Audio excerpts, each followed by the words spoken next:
Hello and welcome to Back to the Book. It's time to relax and enjoy some of the finest literature ever written in English.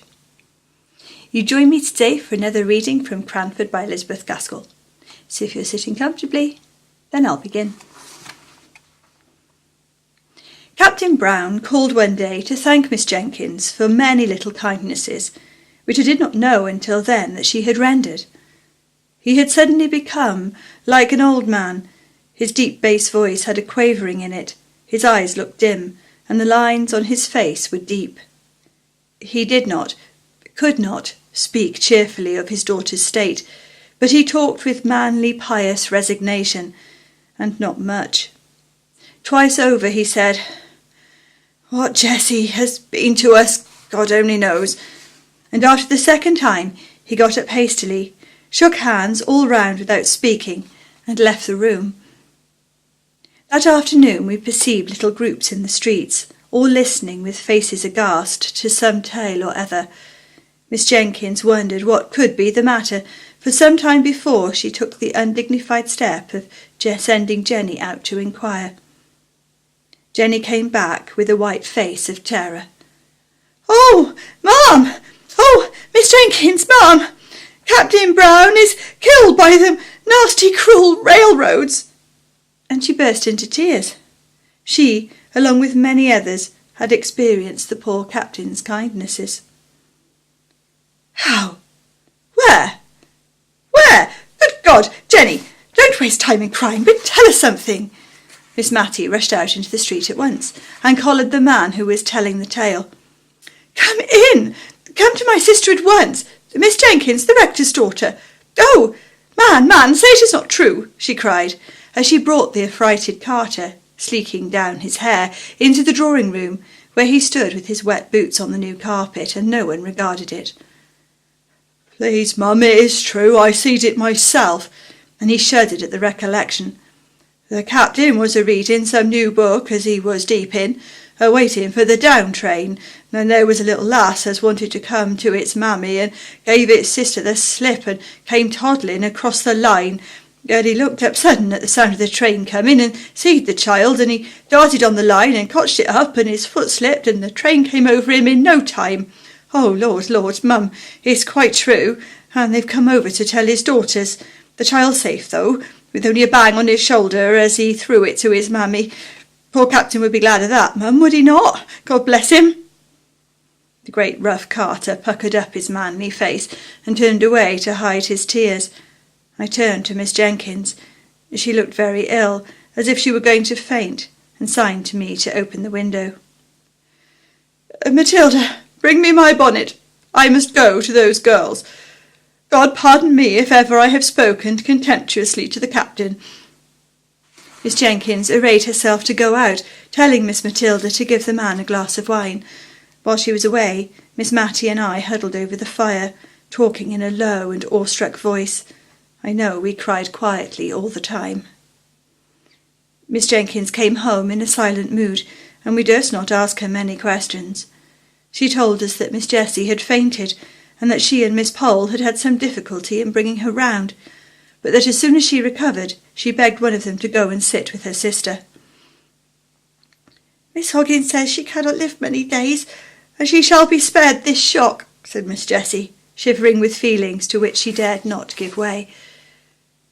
"But how can you manage, my dear?" asked Miss Jenkins. "You cannot bear up. She must see your tears." "God will help me. I will not give way. She was asleep when the news came. She may be asleep yet. She would be so utterly miserable, not merely at my father's death, but to think of what would become of me. She is so good to me." She looked up earnestly in their faces with her soft, true eyes, and Miss Pole told Miss Jenkins afterwards she could hardly bear it, knowing, as she did, how Miss Brown treated her sister. However, it was settled according to Miss Jessie's wish. Miss Brown was to be told her father had been summoned to take a short journey on railway business. They had managed it in some way. Miss Jenkins could not exactly say how. Miss Pole was to stop with Miss Jessie. Mrs. Jameson was sent to inquire. And this was all we heard that night, and a sorrowful night it was. The next day a full account of the fatal accident was in the country paper, which Miss Jenkins took in. Her eyes were very weak, she said, and she asked me to read it. When I came to, "The gallant gentleman was deeply engaged in the perusal of a number of Pickwick which he had just received," Miss Jenkins shook her head long and solemnly, and then sighed out, "Poor, dear, infatuated man." The corpse was to be taken from the station to the parish church, there to be interred. Miss Jessie had set her heart on following it to the grave, and no dissuasives could alter her resolve. Her restraint upon herself made her almost obstinate, and she resisted all Miss Pole's entreaties and Miss Jenkins' advice. At last Miss Jenkins gave up the point, and after a silence, which I feared portended some deep displeasure against Miss Jessie, Miss Jenkins said she should accompany the latter to the funeral. "It is not fit for you to go alone. It would be against both propriety and humanity were I to allow it." Miss Jessie seemed as if she did not half like this arrangement, but her obstinacy, if she had any, had been exhausted in her determination to go to the interment. She longed, poor thing, I have no doubt, to cry alone over the grave of the dear father to whom she had been all in all, and to give way, for one little half-hour, uninterrupted by sympathy and unobserved by friendship. But it was not to be. That afternoon Miss Jenkins set out for a yard of black crape, and employed herself busily in trimming the little black silk bonnet I have spoken about. When it was finished she put it on, and looked at us for approbation. Admiration she despised.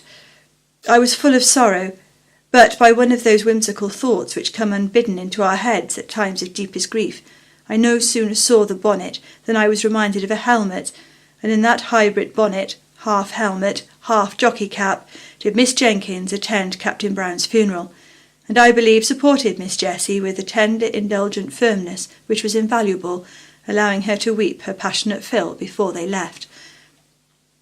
Miss Pole, Miss Matty, and I, meanwhile, attended to Miss Brown, and hard work we found it to relieve her querulous and never-ending complaints. If we were so weary and dispirited, what must Miss Jessie have been? Yet she came back almost calm, as if she had gained a new strength. She put off her morning dress, and came in, looking pale and gentle, thanking us each with a soft, long pressure of the hand. She could even smile, a faint, sweet, wintry smile, as if to reassure us of her power to endure, and her look made our eyes fill suddenly with tears, more than if she had cried outright. It was settled that Miss Pole was to remain with her all the watching livelong night, and that Miss Matty and I were to return in the morning to relieve them, and give Miss Jessie the opportunity for a few hours of sleep. But when the morning came, Miss Jenkins appeared at the breakfast table, equipped in her helmet bonnet, and ordered Miss Matty to stay at home, as she meant to go and help me nurse. She was evidently in a state of great friendly excitement, which she showed by eating her breakfast standing and scolding the household all round.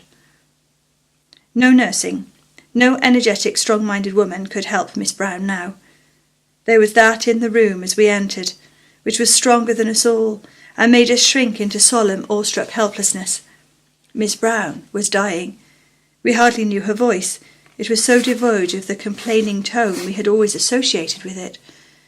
Miss Jessie told me afterwards that it, and her face too, were just what they had been formerly, when her mother's death left her the young anxious head of the family, of whom only Miss Jessie survived.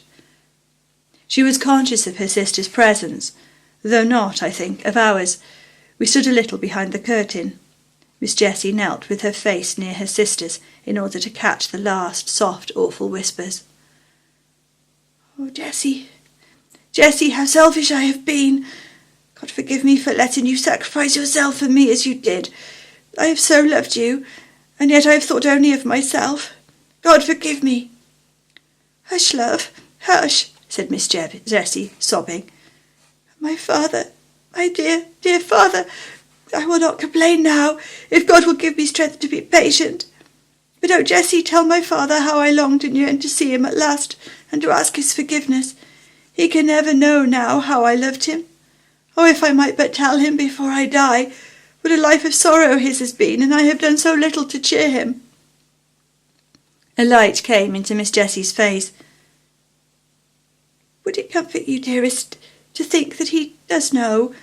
Would it comfort you, love, to know that his cares, his sorrows—" Her voice quivered, but she steadied it into calmness. "Mary, he has gone before you to the place where the weary are at rest.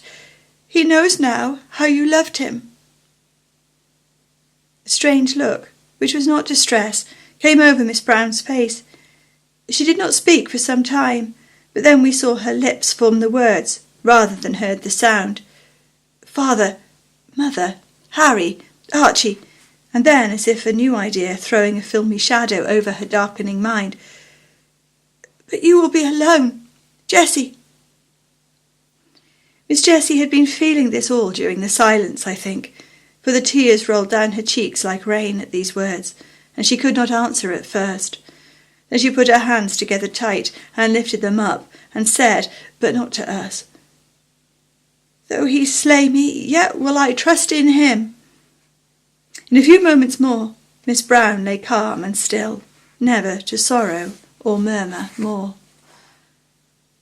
After this second funeral, Miss Jenkins insisted that Miss Jessie should come to stay with her, rather than go back to the desolate house, which, in fact, we learnt from Miss Jessie, must now be given up, as she had not wherewithal to maintain it. She had something about £20 a year, besides the interest of the money for which the furniture would sell, but she could not live upon that, and so we talked over her qualifications for earning money. "I can sew neatly," she said, "and I like nursing. I think, too, I could manage a house, if anyone would try me as housekeeper, or I would go into a shop, a saleswoman, if they would have patience with me at first." Miss Jenkins declared, in an angry voice, that she should do no such thing, and talked to herself about some people having no idea of their rank as a captain's daughter, nearly an hour afterwards, when she brought Miss Jessie up a basin of delicately made arrowroot, and stood over her like a dragoon until the last spoonful was finished. Then she disappeared. Miss Jessie began to tell me some more of the plans which had suggested themselves to her, and insensibly fell into talking of the days that were past and gone, and interested me so much I neither knew nor heeded how time passed. We were both startled when Miss Jenkins reappeared and caught us crying. I was afraid lest she should be displeased, as she often said that crying hindered digestion, and I knew she wanted Miss Jessie to get strong. But instead she looked queer and excited, and fidgeted around us without saying anything. At last she spoke. "I have been so much startled. No, I've not been at all startled. Don't mind me, my dear Miss Jessie. I have been very much surprised. In fact, I've had a caller, whom you knew once, my dear Miss Jessie." Miss Jessie went very white, then flushed scarlet, and looked eagerly at Miss Jenkins. "A gentleman, my dear, who wants to know if you would see him." Is it not?" stammered out Miss Jessie, and got no farther.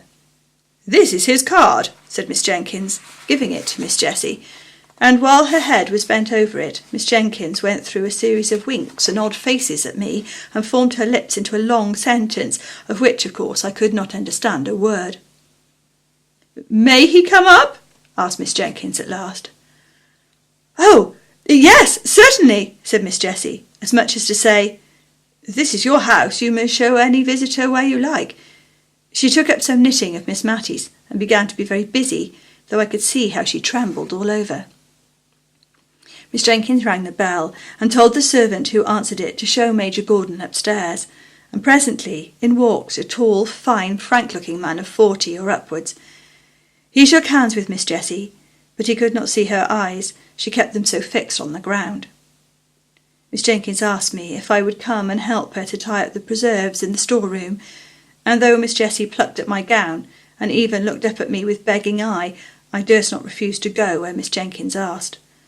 Instead of tying up preserves in the store-room, however, we went to talk in the dining-room, and there Miss Jenkins told me what Major Gordon had told her, how he had served in the same regiment with Captain Brown, and had become acquainted with Miss Jessie, then a sweet-looking, blooming girl of 18, how the acquaintance had grown into love on his part, though it had been some years before he had spoken, how, on becoming possessed, through the will of an uncle, of a good estate in Scotland, he had offered, and been refused, though with so much agitation and evident distress that he was sure she was not indifferent to him, and how he had discovered that the obstacle was the fell disease which was, even then, too surely threatening her sister. She had mentioned that the surgeons foretold intense suffering, and there was no one but herself to nurse her poor Mary, or cheer and comfort her father during the time of illness. They had had long discussions, and on her refusal to pledge herself to him as his wife when all should be over, he had grown angry and broken off entirely and gone abroad, believing that she was a cold-hearted person whom he would do well to forget. He had been travelling in the East, and was on his return home, when at Rome he saw the account of Captain Brown's death. Just then, Miss Matty, who had been out all the morning, and had only lately returned to the house, burst in with a face of dismay and outraged propriety. "Oh, goodness me," she said. "Deborah, there's a gentleman sitting in the drawing-room with his arm round Miss Jessie's waist." Miss Matty's eyes looked large with terror. Miss Jenkins snubbed her down in an instant. "A most proper place in the world for his arm to be in. Go away, Matilda, and mind your own business." This from her sister, who had hitherto been a model of feminine decorum, was a blow for poor Miss Matty, and with a double shock she left the room. The last time I ever saw poor Miss Jenkins was many years after this. Mrs. Gordon had kept up a warm and affectionate intercourse with all at Cranford.